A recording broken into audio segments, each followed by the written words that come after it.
Olá pessoas, sejam bem-vindos a mais um Unicast. Eu sou a Nath E eu sou o Vini. e hoje a gente está aqui para conversar com vocês sobre alguns vinhos. Como é que a gente pode nomear esses vinhos, Vini? Algumas coisas que são maquiadas ou se vendem como algo mais interessante do que são. São algumas... É culpa do marketing. É exato, a culpa do É marketing. culpa do marketing, A culpa tá do aí. marketing. Deve ter sido esse nome que a gente escolheu. Porque a gente está gravando sem saber qual é o nome do podcast, apenas o tema. Então, geralmente, o nome surge com alguma bobagem no meio da conversa. É isso. Qual era o nome que eu acabei de falar? Já A culpa é do esqueci. marketing. A culpa é do marketing. Quem foi que aprovou esse briefing? Eu aprovei esse briefing. Não o briefing do podcast, o briefing é. do vinho. É Vai isso? descobrir Alguém agora. aprovou isso? Alguém aprovou, esse é o ponto. Alguém não, várias pessoas aprovaram porque a gente chegou até o mercado, então passou por muitas equipes. Mas vamos lá. Na verdade, a gente conversou sobre 4 pontos muito específicos aqui que a gente quer trazer para vocês. Vamos começar com um que eu acho mais simples, mais fácil, assim, mas que veio de você. Foi você que me contou sobre este vinho, quando a gente ainda morava em Porto Alegre, que era o vinho sem glúten. Que novidade de mercado é o vinho sem glúten, Vini? Então, não é novidade nenhuma. No mercado, o vinho não deveria ter glúten. Nenhum vinho. Nenhum vinho. O glúten é uma proteína que está presente em alguns cereais. Esses cereais não fazem parte do processamento do vinho, não fazem parte da indústria vinícola. Então, vinho nenhum deveria ter glúten, não deveria ter nem contaminação cruzada. Mas, assim, alguns vinhos, por exemplo, em alguns países é obrigatório você ter essa menção no contrarótulo e tudo mais. Mas tem vinho que no rótulo... Com destaque, como se fosse esse o mote do vinho. Exatamente, como se fosse a coisa mais importante daquele vinho sem glúten. Vinho não tem glúten, como gente. Como se ele fosse feito, é um vinho feito especialmente para celíacos. Exato. Na verdade, esse é tão marketing, que esse me lembra um pouco do marketing do Lucky Strike. Quem já assistiu filmes que falam sobre a história do Lucky Strike, do cigarro, eu acho até que no Mad Men também a série falava um pouco disso. Eles criaram a frase is toasted ou roasted, toasted eu acho que era.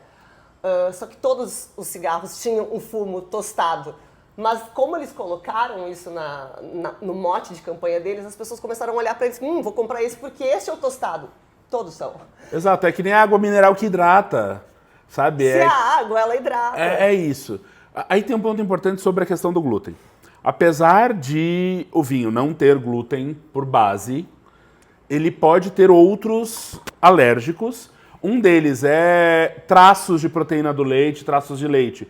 Porque a gente pode usar proteína do leite para clarificar vinho, a gente pode usar principalmente a caseína como clarificante na indústria vinícola. E também tem vinhos que podem ter coisas de, por exemplo, de peixe. Então tem gente que é alérgico a peixe, a frutos do mar, e aí tem isinglass, por exemplo. Então você pode ter alérgicos no vinho, pensando nesse tipo de reação, mas glúten não deveria ter, não é o padrão. Então é realmente marketing total, dizer que vinho não tem glúten, nenhum vinho deveria ter glúten. Se o seu vinho tem glúten, tem alguma coisa estranha aí. Exato. Agora, cuidado com o que o Vini falou para não se confundir, porque nem todo vinho é vegano, porque algumas dessas... parte do que você falou, né, desse tipo de substância utilizada para clarificação do vinho, é de origem animal. Exato. E também torna o vinho impróprio para quem tem uma dieta vegana. Então, exato. Por mais óbvio que pareça, e a gente já conversou sobre esse tema aqui, mas se você está aqui pela primeira vez, está começando no mundo do vinho agora, por mais óbvio que pareça, vinho ser vegano, não, isso não é uma ligação direta. Nem todo vinho é vegano, porque alguns agentes clarificantes são de origem animal. Eles não ficam no vinho, no resultado final, mas eles passam pelo processo. A gente sabe que para dietas veganas isso não é apropriado. E poderiam deixar algum traço também. Exatamente. É o caso da caseína, é o caso da albumina que vem do ovo. Então, de novo, se você tem esse tipo de alergia a ovo, a leite, você vai tomar cuidado. No Brasil é obrigatório vir no contrarótulo se contém esse tipo de alergênico, então você vai dar uma olhada lá para ver se tem alergia, se você pode ter uma reação alérgica ou não. E se você for vegano, você vai buscar vinhos que tenham esse tipo de selo, de certificação e tudo mais. E algumas coisas parecem óbvias, como vinho não ter glúten, mas o vinho não ser vegano não é tão óbvio assim. Então fica esse lembrete. Bom, vou para o segundo então, que também é puro marketing. Esse eu já vi aqui no Brasil. Uhum. Eu não sei se eu batendo 100%, talvez em alguns países possa fazer uma vírgula de sentido, mas é o vinho para risoto. Eu já vi um vinho que o marketing dele era para risoto. Este é o vinho para risoto, estava grande no rótulo, era um vinho feito para usar em receitas de risoto. O ponto é, todo vinho que você botar no risoto é um vinho para risoto. Sim. Todo vinho que você botar no risoto. Não existe um tipo específico de vinho que é diferente de outros tipos de vinho para risoto. O vinho para risoto que a gente vê no mercado, com o nome para risoto, nada mais é do que um vinho branco, um pouco mais barato, jovem. Neutro. Que poderia ser um chardonnay qualquer, que poderia ser qualquer outra coisa. Nesse caso, tudo bem, não era um vinho que era mais caro por ser para risoto. Talvez esse até fosse o mote, ó, galera quer comprar um vinho mais barato para cozinhar, esse aqui é bom para cozinhar. Mas o ponto é que qualquer um que você comprasse desse estilo seria bom para cozinhar. O vinho estar escrito que é para risoto não faz dele mais para risoto ou mais para gastronomia, mais para culinária do que outros. Tem alguns países muito tradicionais que têm o hábito de fazer vinhos em Tetra Pak para culinária e deixar claro, esse vinho é mais baratinho, essa embalagem de caixinha de papelão mesmo, para culinária. E aí deixa esse destaque, mas é uma questão muito mais de embalagem, de entender que a gente botou nessa embalagem porque é para você usar na comida. Não que aquele vinho seja inapropriado para beber. Sim. Nenhum vinho que é inapropriado para beber vai para o mercado. Não deveria entrar na panela também. Exato. Inclusive, essa é uma boa dica. O meu vinho tá muito ruim, tá estragado, vou botar fora. Não põe, guarda para botar risoto.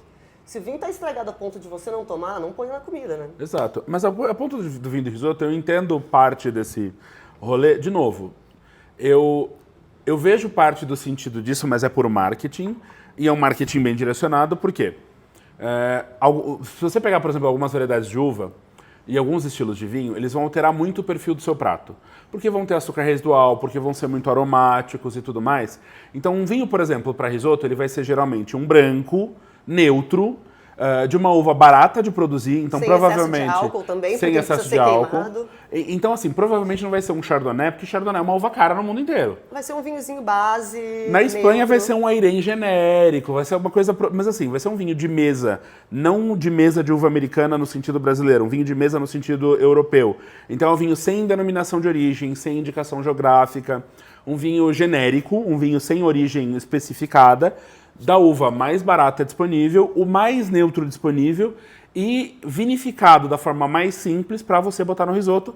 Mas isso acontece no mundo do vinho em outros lugares. Então, por exemplo, na Madeira existe vinho da Madeira que vai para molho Madeira. E se a gente pensar que molho Madeira, principalmente no Brasil, geralmente não é feito com um vinho da Madeira, você tem vinhos da Madeira que são feitos, é o vinho da Madeira mais básico que tem, e ainda assim esse vinho tem que ter uma média de envelhecimento de 3 anos, é um blend, então assim, é um vinho que dá um trabalho do caceta para produzir, deveria ser esse vinho usado para fazer o molho Madeira. Então tem vinho da Madeira no mercado internacional que é recomendado para fazer molho Madeira, para uso culinário. Na França é o tipo de vinho Madeira que mais se vende, inclusive. A França é um dos maiores consumidores de vinho Madeira, mas é desse tipo, é vinho Madeira para uso culinário.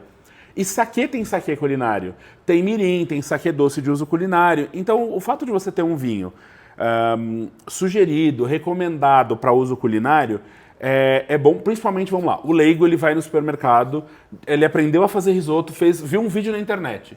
Sim, ele vai lá, ele não soube reconhecer no rótulo se aquele vinho é doce, se aquele vinho tem 20.000% de álcool. Exatamente. Se aquele vinho passa por muita madeira e aquele vinho tá só com aroma de madeira. Ele viu que tem que ir um vinho branco no risoto dele, porque ele viu um vídeo no YouTube e ele quer fazer o risoto em casa. Se ele chegar no supermercado e ele vê vinho para risoto, ele sabe qual vinho ele tem que comprar. Nesse ponto ele é muito legal. O que não dá para uma pessoa fazer ela tem o seu vinho que ela geralmente usa para o risoto, e aí ela viu esse vinho para o risoto no supermercado e disse, nossa, eu acho que eu estou usando um vinho errado. Vou gastar um pouquinho mais para comprar esse vinho de risoto. Não precisa. O seu vinho já está funcionando. Você não precisa gastar mais porque aquele vinho é especial para risoto. Nesse sentido, ele funciona muito. É um vinho com as características de maneira que não vai prejudicar o seu prato, que não vai atrapalhar o prato, mas você não precisa investir mais para comprar um vinho porque ele disse que aquele vinho é para risoto. Se você já tem um vinho, já está usando, está tudo certo. E aí tem um negócio legal também, vamos lá, aí é o próximo passo. Você já cozinha, já faz risoto. Se você quer incrementar o seu jogo, você pode pegar, por exemplo, um risoto, você pode pegar um Sauvignon Blanc para fazer um risoto de aspargos. Você pode usar um tinto leve para fazer um risoto que tem uma proteína animal, uma carne, por exemplo. Então dá para usar vinho tinto para fazer risoto. Fazer um risoto de limão pega um mais cítrico, exatamente. não precisa pegar um tão neutro. Você pega um Pinot Grigio, por exemplo, fazer um risoto de limão. Você aproveita para brincar com o aroma do vinho também na comida. Exatamente. Como o vinho vai agregar sabor, se você usar um vinho muito neutro, ele não vai agregar nada. Ele só vai servir para liberar mais o amido do arroz e tudo mais. Nesse caso, se você usa um perfil aromático específico, e essa é uma dica boa, usou o vinho no preparo, ele provavelmente vai harmonizar com o prato depois. O caso clássico do Brasato al Barolo, ou o próprio bife bourguignon, que é aquela carne cozida lentamente em Pinot Noir durante horas.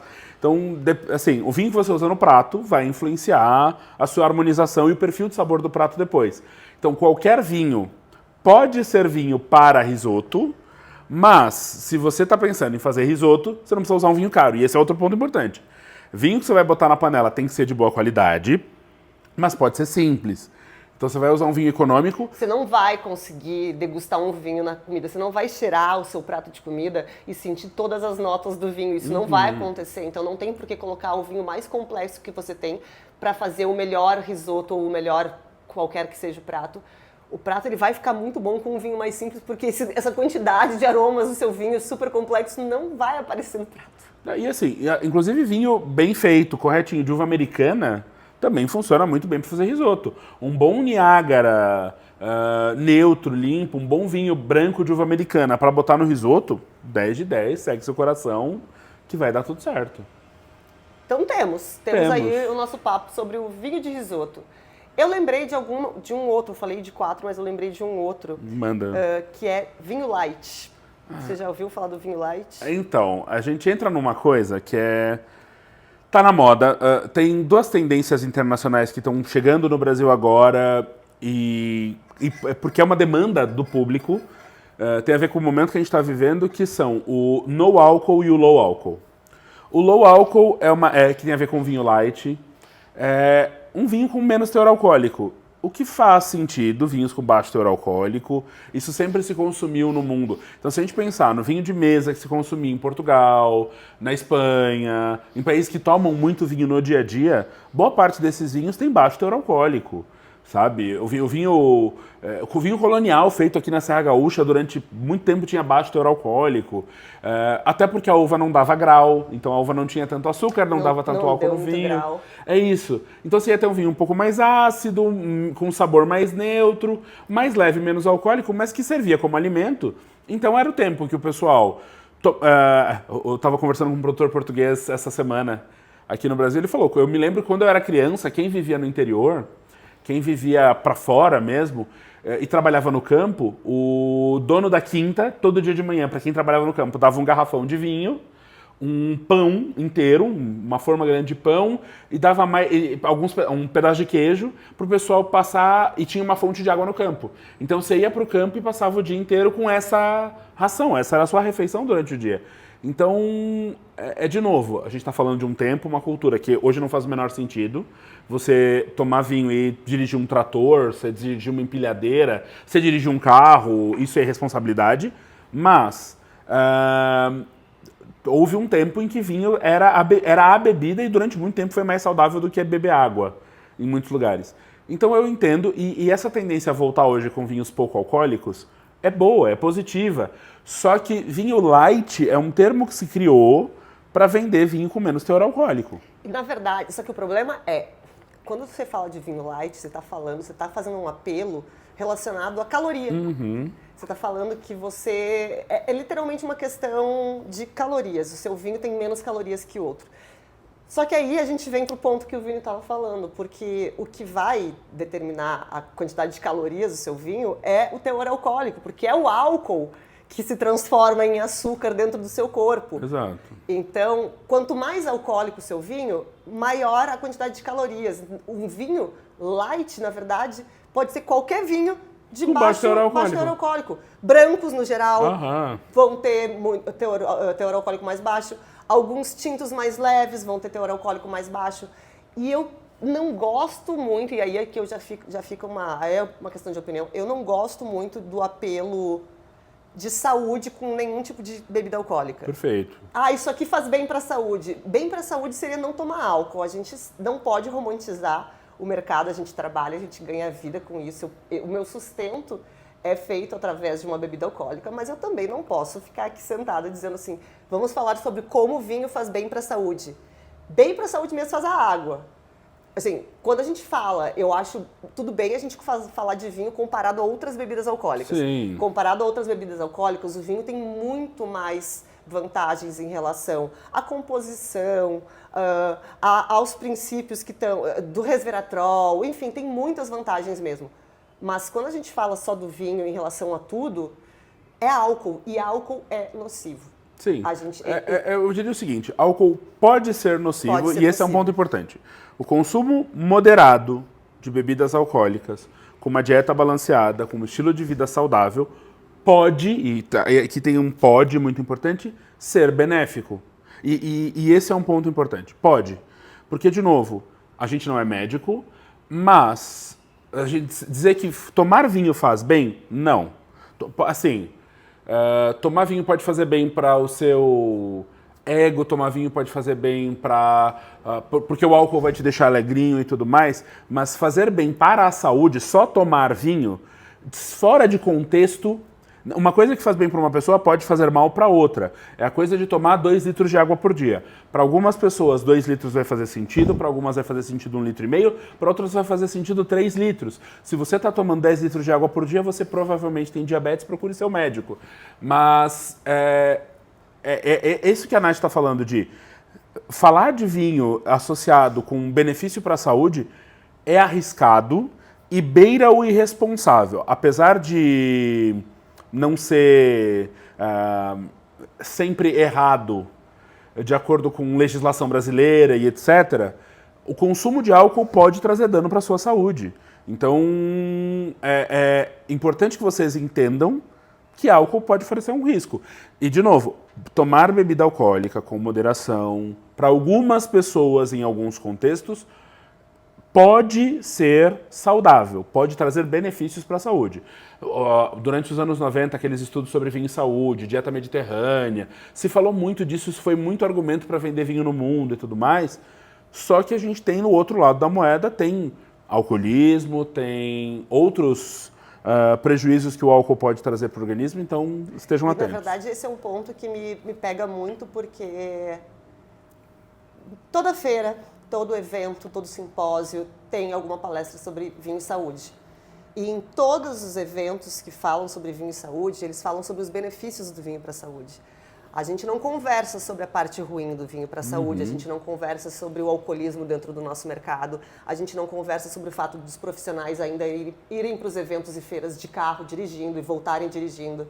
A gente não conversa sobre todos esses riscos. Sempre que o mundo do vinho fala sobre vinho e saúde, fala de uma maneira positiva. E isso, para mim, é muito antiético. Sim. Eu acho que a gente tem que falar sempre dos dois lados. Porque, da maneira como a gente fala, dá a entender que uma pessoa está vivendo a sua vida sem vinho na dieta. E ela está com algum problema de saúde, ela precisa melhorar a sua saúde. Não é adicionar vinho que vai melhorar a saúde dela. Não é pegar uma pessoa que não bebe, o que está faltando para a saúde dela ficar boa é adicionar vinho na dieta. De jeito nenhum. De jeito nenhum. O que a gente está dizendo é, muita gente tem um consumo de álcool, substitui ele pelo vinho, dá uma grande melhora. De fato, o resveratrol presente no vinho tinto faz muito bem para a saúde, mas ele está no suco de uva também. Exato, tem outros alimentos ricos em resveratrol. Em polifenóis. Então, o que a gente tem que tomar cuidado é para não cair numa falácia de essa pessoa vive a vida dela normal, sem vinho, e não está saudável. Vamos incluir vinho nessa dieta para que essa dieta fique saudável. Não é incluir o álcool que vai fazer a pessoa ficar saudável. Perfeito. É dieta balanceada, são outros fatores. Então, eu acho que a gente tem que ter muito cuidado para não entrar numa coisa de, tipo, advogar pelo uso do álcool quase como um remédio, como acontecia no passado, que sim. No passado, quando a água era perigosa, realmente tomar bebida alcoólica era muito mais seguro do que água. A gente não vive essa realidade hoje, então não existe uma realidade onde é muito mais saudável beber álcool do que não beber álcool. Perfeito. Então a gente tem que tomar muito cuidado com isso. Sim, o álcool, o vinho realmente é a bebida mais saudável. Quando a gente fala de bebidas alcoólicas, ela tem muito mais vantagens do que outras. mas ela continua sendo uma bebida alcoólica, então a gente tem que tomar cuidado, a gente tem que ser muito responsável, inclusive na hora de falar dos benefícios para a saúde, especialmente quando a gente não é médico e especialmente quando a gente fala com um público que também é jovem, porque a gente fala muito sobre querer trazer mais jovens para o mundo do vinho, mas a gente tem que lembrar que o público jovem tem que ter noção também dos riscos. A gente não pode só ficar dizendo, jovens, se vocês forem beber, bebam só isso, porque isso aqui é saudável. Porque jovens ou não, tendo idade para beber, ainda, as pessoas ainda são jovens e ainda precisam entender o que o vinho e outras bebidas podem fazer no seu organismo. Então, mas voltando, a gente começou a falar sobre vinho light. Só para lembrar que o que vai determinar a quantidade de calorias no seu vinho é o teor alcoólico. E açúcar residual. E o açúcar residual. Então, se o seu vinho é seco e tem um teor alcoólico baixo, fique bem tranquilo, ele já tem caloria baixa. Se a sua preocupação é manter um nível calórico mais baixo, uma dieta calórica mais baixa, opte por um vinhozinho branco, de álcool baixo. Não precisa comprar um vinho especial light, porque o vinho de álcool baixo já vai fazer essa tarefa para você. E é isso sobre vinho light. É isso sobre vinho light e, de novo, também, vinho. Tem muita gente que tira a bebida alcoólica da dieta. Outro ponto importante, bebida alcoólica na dieta, fale com sua nutricionista, sabe? Para criar uma dieta que se encaixe dentro da sua realidade. Eu trabalho com vinho há muito tempo, a Nath também.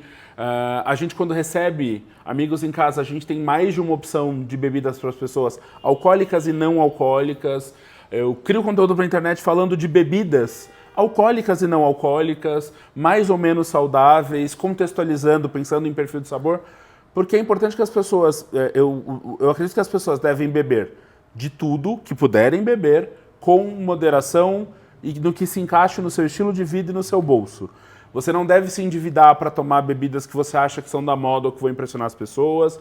Quando você receber pessoas em casa, você deve oferecer alternativas sem álcool. E se pessoas quiserem tomar bebidas sem álcool, você deve deixar elas tomarem bebidas sem álcool sem encher o saco delas, que é a coisa mais insuportável da face da Terra. É a coisa mais 12 anos absurda, é alguém forçar uma pessoa ou incomodar uma pessoa porque ela não está bebendo, ou porque ela está bebendo pouco. Eu sou uma pessoa, o Vini me conhece, o Vini também bebe muito pouco. Eu, nos últimos tempos, bebo quase nada de álcool. E, na verdade, isso foi avançando comigo conforme eu fui me aprofundando mais no mercado de vinhos. Então, quanto mais as minhas 24 horas são preenchidas com o mundo do vinho, menos eu bebo, porque a gente acaba vendo mais de perto quão rápido a gente pode cruzar a linha, sim, sem perceber, porque sim, a gente vai se tornando mais resistente, a gente vai olhando ao redor e vai vendo as outras pessoas mais resistentes também, e a gente consegue cruzar a linha muito fácil de tudo, da saúde. A gente vê muita gente que ganha peso rápido, surge algum pequeno problema de saúde muito rápido, porque é uma bebida que a gente se apaixona, mergulha no mercado e quando vê, opa, eu comecei bebendo 2 taças de vinho, agora eu consigo beber 1,5 garrafas e não estou me sentindo... Então, assim, eu fui bebendo cada vez menos e caras, graças a Deus eu tenho muitos amigos que são adultos, maduros, sim, e não fazem esse tipo de coisa, mas não é incomum de eu estar em evento de vinhos e alguém tirar alguma onda comigo porque na minha mesa, na minha frente, as minhas taças estão todas cheias. Eu só tomei um pouquinho de cada vinho e não tomei a taça toda, enfim. E o pessoal acha graça, dá risada disso. Muitas vezes eu estou falando de um evento numa terça-feira, meio-dia, eu tenho trabalho para fazer de tarde, mesmo que eu quisesse beber, talvez o meu trabalho depois não fosse funcionar muito bem. Então, gente, a gente não seja essa pessoa que incomoda as pessoas porque não querem beber, ou porque estão bebendo pouco, ou por qualquer decisão que elas tomarem na vida dela em relação à saúde delas, né? É isso, é o caminho da moderação, galera. Da moderação e do cuide da sua vida. Exatamente. Bom, já que a gente está falando disso, o último assunto é um assunto que muito me interessa, que tem a ver com essa tendência que você acabou de puxar, que são os vinhos sem álcool. Uhum. E aí, por que a gente trouxe o vinho sem álcool? Não porque ele é uma polêmica, mas para a gente tomar cuidado com essa crescente, com o tipo de produto que você está vendo, com o que é vinho sem álcool e o que não é vinho. Então, a gente vai falar sobre isso. Essa tendência A gente está observando há muito tempo, Sim. né, dos vinhos com baixo teor alcoólico, dos vinhos sem álcool, dos vinhos desalcoolizados. Ainda a gente não tem muita opção no Brasil. A gente ainda ouve, inclusive, aquele tipo de piada. Vinho sem álcool é suco de uva. É suco de uva. Cerveja sem álcool é guaraná, esse tipo de coisa. Em primeiro lugar, vamos começar com vinho sem álcool é suco de uva? Mentira. Suco de uva é suco de uva, vinho sem álcool é vinho sem álcool. E aí um ponto importante. Produzir bebida sem álcool dá trabalho, mais custa trabalho caro. do que a bebida com álcool, inclusive. Por quê? Vinho é um fermentado alcoólico de uva. Então você precisa pegar a uva, transformar em mosto, fazer uma fermentação alcoólica e aí você tem vinho. Para fazer um vinho sem álcool, você tem que pegar esse fermentado alcoólico de uva, e aí um ponto. Para a legislação brasileira, não existe vinho sem álcool no Brasil. Então você precisa pegar esse vinho, usar processos, geralmente físicos, para desalcoolizar. Você pode fazer uma destilação, idealmente a baixa temperatura para separar o álcool. Osmose reversa. Você pode fazer uma osmose reversa, separando o álcool e a água e depois destilando esse álcool e reincorporando água no vinho. Mas assim, são processos que são caros, exigem equipamentos super importantes, modernos. Dá um trabalho desgraçado fazer isso. É uma etapa extra. Depois que o vinho está pronto, o produtor, ao invés de colocar na garrafa e mandar para o mercado, ele vai tirar esse álcool que ele acabou de produzir. Então é uma etapa extra, é um custo extra. E aí o álcool ele agrega alguns sabores, sabores não tanto, ele ajuda como veículo para os sabores do vinho, porque ele é volátil, para os aromas também, mas ele dá peso, ele dá viscosidade. E quando você faz a fermentação alcoólica, vão se formar aromas e sabores que não se formam no suco de uva. Lembra quando a gente estuda os aromas secundários? São aqueles que surgem durante o processo de fermentação. Todos esses aromas, se o vinho quase derrubei. Se o vinho não passa, se o mosto não passa por uma fermentação, eles não vão surgir. E parte dos primários também. Boa parte dos aromas frutados, os ésteres, vão se formar por reações com a levedura na fermentação alcoólica. Então, assim, o suco de uva tem um conjunto de aromas e sabores, o vinho tem outro por causa do processo. Se você já provou suco de uva vinífera, você prova... acho que a Casa Valduga lá no sul. Isso, tem a Casa Madeira, faz sucos de uvas finas. Se você provar um suco de Cabernet Sauvignon, não tem absolutamente nada a ver com um vinho Cabernet Sauvignon. Nem em aroma, nem em nada. Só pirazina. Só pó pimentão verde. Se você já provou uma uva de um pé, uma uva de vinho, você já deve ter visto, isso aqui não tem absolutamente nada a ver. Então, imaginem, isso não tem absolutamente nada a ver com vinho. Se aquele suco não fermenta, ele não vai ficar nem um pouco parecido com o que você conhece como vinho. Perfeito. Então, por que eu estou falando disso aqui? Porque vinho desalcoolizado ainda é bem raro encontrar no mercado brasileiro. Sim. Até pouco tempo atrás eu acho que eu tinha visto um espumante, Isso. o Henkel, que é uma marca... A Henkel Freixenet. Henkel Freixenet, que é a Henkel alemã, né? Mas Henkel Freixenet do grupo. Tinha aqui no Brasil um Henkel 0% álcool. A Graham Beck, que é da África do Sul, também tem um espumante desalcoolizado. A Suzana Balbo faz um bacana, mas eu acho que não está sendo importado para o Brasil Sim. ainda. Eu espero que a Cantu traga para o Brasil em algum momento, porque eu acho que é uma coisa muito legal e é uma produtora que o brasileiro já conhece muito bem, Sim. já conhece a qualidade. E eu também não provei esse, quero provar. Só que aí tem um detalhe, quando você desalcooliza um vinho, ele perde corpo, ele perde textura e dependendo de como você faz esse processo de desalcoolização, ele vai alterar os seus aromas e sabores. Então, se você usa uma destilação com uma temperatura uma destilação normal, você vai cozinhar os aromas de fruta, então você vai ter um aroma meio cozido, meio passado. Se você faz uma destilação a baixa temperatura, o custo de produção vai para as estrelas, porque é muito caro fazer isso.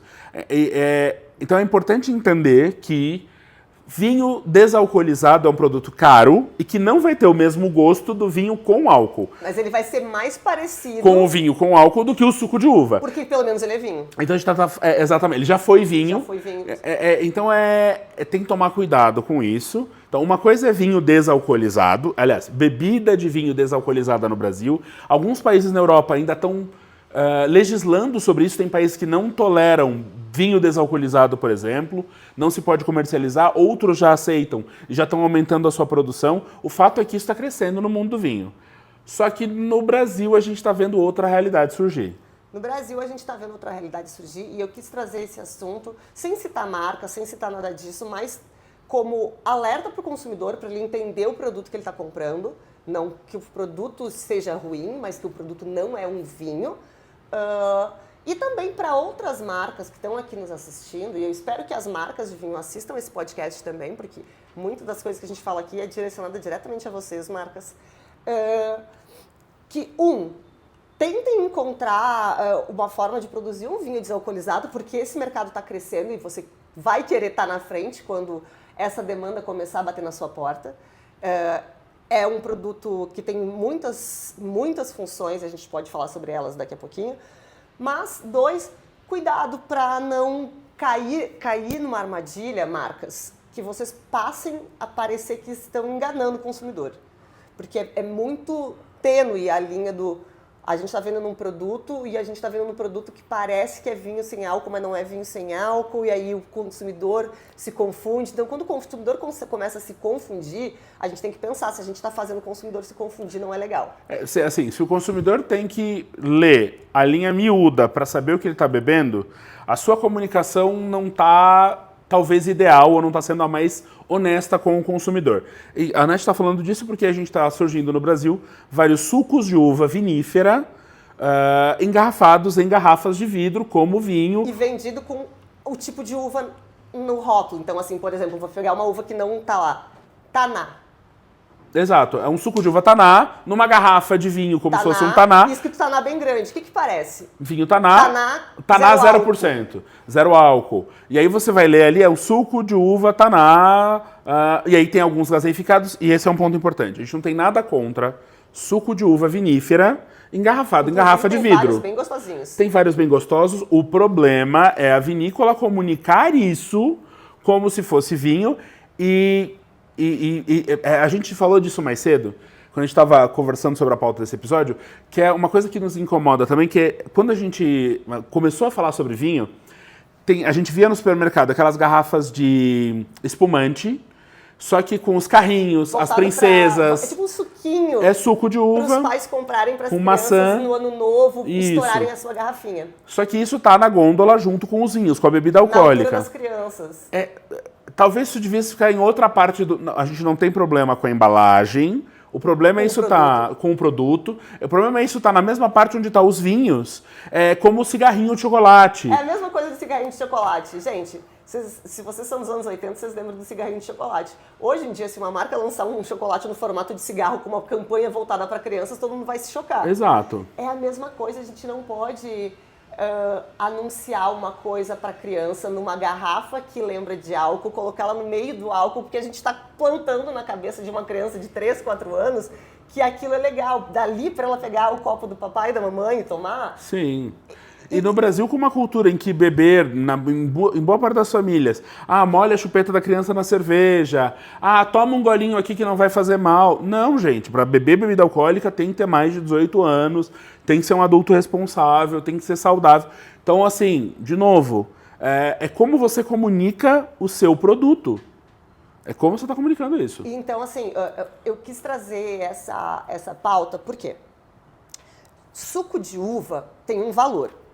Vinho desalcoolizado, ou bebida tipo vinho desalcoolizada, tem um valor muito mais caro de produção. Quando você coloca numa faixa de preço semelhante a vinho, numa garrafa de vinho, com uma casta de vinho no rótulo, e só na letra miúda está escrito que aquilo ali é uma... É um refrigerante, ou um suco. Ou refresco de uva. Você está dando a entender para uma pessoa que aquilo ali é um vinho sem álcool. A pessoa está pagando preço de vinho numa garrafa de vinho. Quando ela provar, vai ter absolutamente nada. Primeiro, vai ter açúcar, vai ter todo o açúcar da uva ali. Começa por aí, vai ser doce. Uhum. Não vai ter nenhum aroma que se encontra em vinhos, tirando a pirazina, se for o caso de uma uva que tenha pirazina. Isso e se tiver ainda na área de vinhos, onde estão as bebidas alcoólicas, e não lá na prateleira dos sucos. Exato. Isso é enganar o consumidor. E nas suas redes sociais, de novo, uma coisa é como o supermercado às vezes escolhe colocar o seu produto para o público dele, e às vezes isso passa pela produtora, às vezes não. Mas você, vinícola, você produtor, na hora de comunicar, esse é um produto que você pode beber e dirigir depois. Sim, você pode beber e dirigir depois porque não tem álcool, é um suco, mas você não está dizendo que é um suco. Você tá vendendo como se fosse outra coisa. E dois, sério que com todas as coisas, vantagens do mundo, essa é a vantagem? Esse dá pra beber e dirigir, hein? Tanta outra coisa pra pronunciar. E aí eu entendo o outro lado disso também. Vamos lá, a gente está numa sociedade... Por exemplo, no Brasil a gente tem tolerância zero para álcool para dirigir, o que é correto. A quantidade de acidentes de trânsito diminuiu um monte depois dessa legislação. Isso porque a gente continua bebendo e dirigindo por aí de forma irresponsável. Você mora em São Paulo, você vê todo dia um Porsche matar alguém. Exatamente. Então, tem isso. A gente tem a questão de, por exemplo, grávidas que trabalham com bebidas ou gostam de tomar uma taça de vinho ou um copo de cerveja e não podem por causa da condição daquele momento e vão querer uma alternativa. E tem um ponto da bebida que é a questão de socialização. Muita gente bebe para socializar, é parte da bebida, eu brinco dizendo que o vinho é o melhor lubrificante social que existe, mas o fato de você ter uma taça na mão ou um copo na mão, enquanto os outros estão bebendo, vai diminuir os intrometidos na sua vida te questionando por que você não está bebendo. Então, a cerveja sem álcool entrou muito nesse lugar. Se você está com uma latinha na mão, ninguém te incomoda. Se você está com uma taça de vinho desalcoolizado na mão, ou uma taça de suco na mão... Olha o crescimento dos mocktails também, exatamente, né? Os mocktails, que são os coquetéis sem álcool, isso tudo ajuda bastante para a interação social. Para você ser aceito num grupo, ninguém te questionar. E, de novo, tem hoje surgindo um movimento de moderação, de alternativa. Eu tenho vários amigos que não consomem bebida alcoólica porque não gostam. E você pode não gostar de bebida alcoólica e tá tudo bem.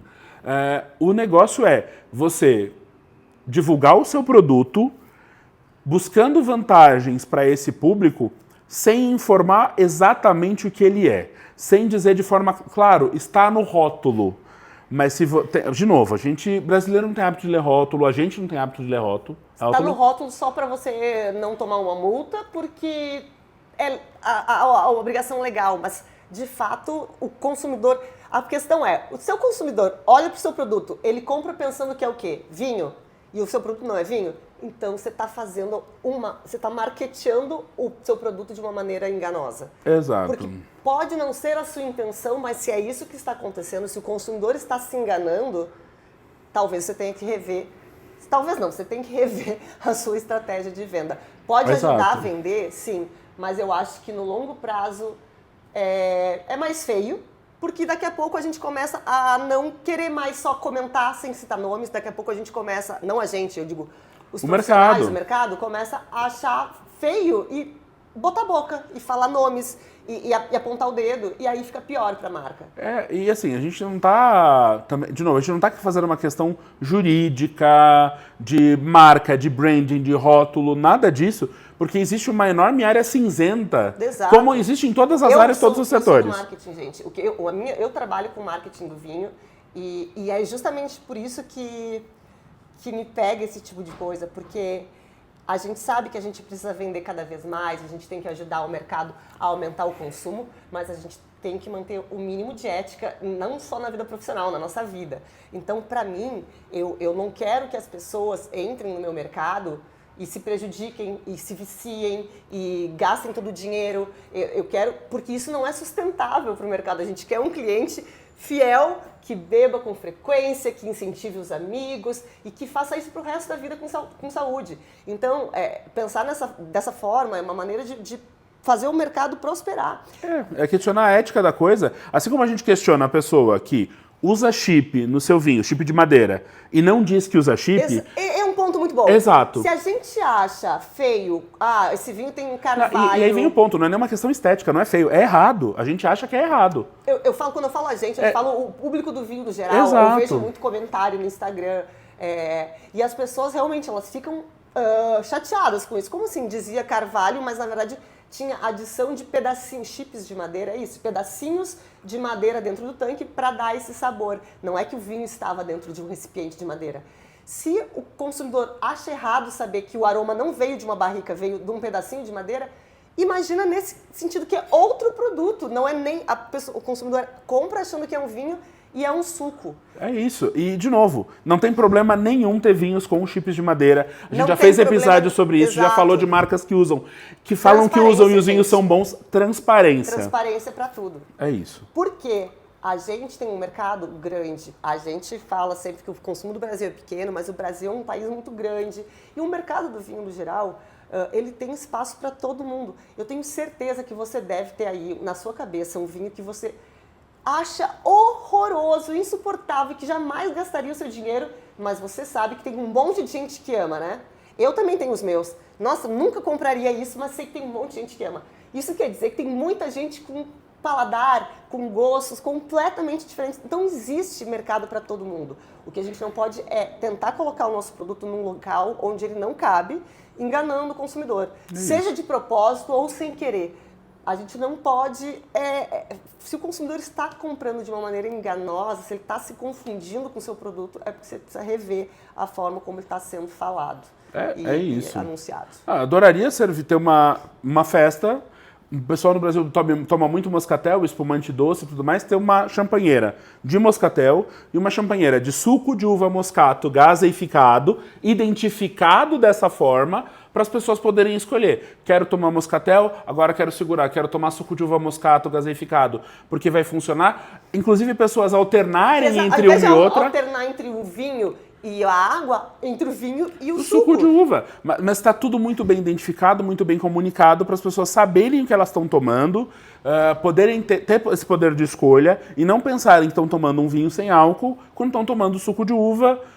E, de novo, não é problema algum tomar suco de uva. A gente adora suco de uva. É uma delícia.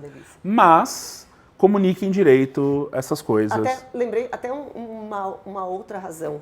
Existem pessoas que não tomam o vinho com álcool, não por uma questão do álcool especificamente, mas pela questão do açúcar. Uhum.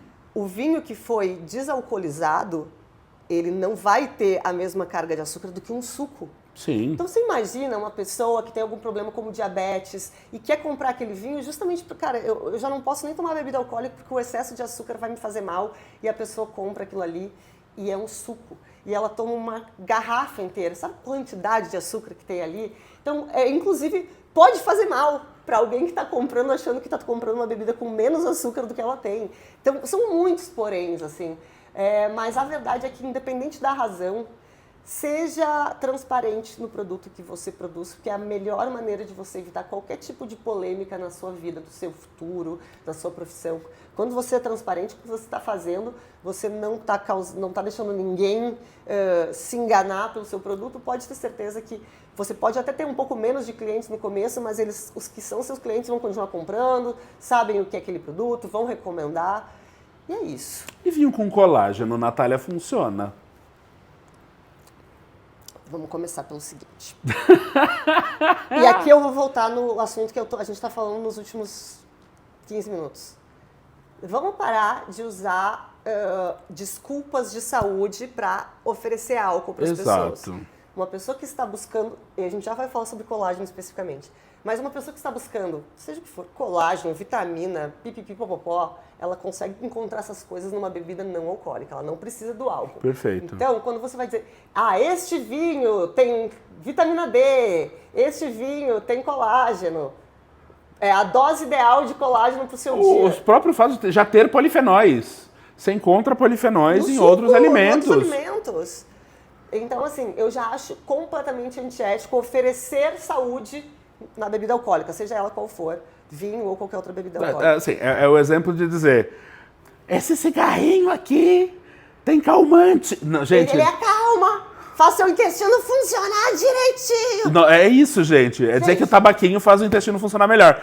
É mentira? Talvez não. Mas não é muito ético. Não é o jeito de vender cigarro. Oferecer uma bebida alcoólica para melhorar a saúde. Ponto. Esse é o primeiro ponto. 2.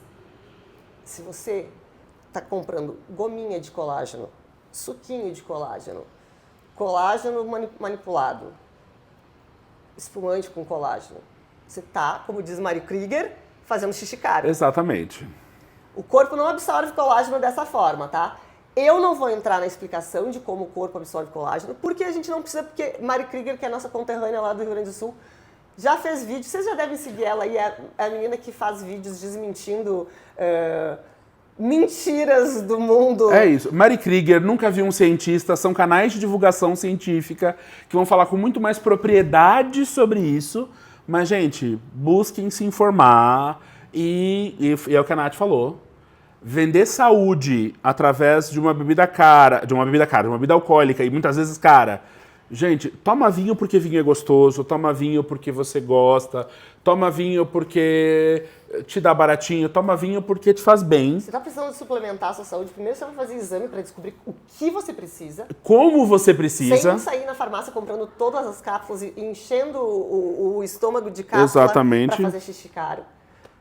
Descubra com a medicina o que você precisa e reponha o que você precisa com o auxílio de um médico. Não busque, independente se tem álcool ou não, sai buscando bebidinha, comida, balinha fine que tem vitamina. Não busque esse tipo de produto.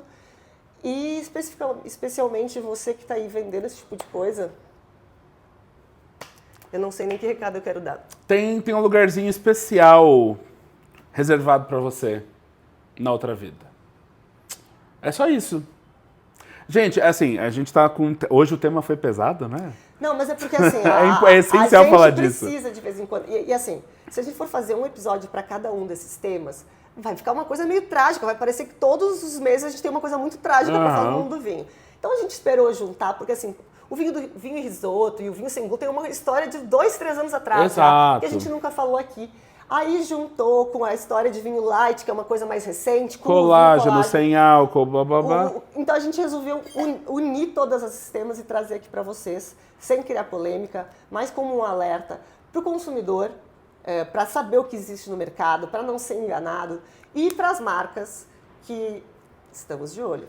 Exatamente. Você é consumidor, leia os seus rótulos, procure se informar, consuma com consciência. E você que é marca, haja de forma ética, responsável com relação ao seu consumidor. Comunique o que você está vendendo como o que é. E é isso. Paz. Peace. É isso, pessoas. Espero que vocês tenham gostado desse tema. Se tiverem qualquer adição, pergunta, mandem pra gente nos comentários. Eu sei que tem comentários dentro do Spotify, mas também tem lá no YouTube. E no YouTube eu tô o dia inteiro olhando, então eu tô respondendo vocês pelo YouTube. Se vocês estiverem assistindo pelo Spotify, lembrem de nos assistir pelo YouTube. Vocês podem colocar na TV, ver a gente grandão. Sugiram temas também mais light, mais divertidos. Inclusive a gente pode fazer um episódio de responder comentários daqui a um tempo. A gente pode fazer um episódio convidando aleatoriamente uma pessoa da internet para entrevistar e fazer umas Pode ser maluquices, também, assim. acho uma boa. Pensaremos nisso. Enquanto isso, mande suas sugestões. Espero que vocês tenham gostado. Ficou até aqui com a gente. Muito obrigada. Nos vemos no próximo domingo ao meio-dia. Um beijão. Valeu. Até a próxima.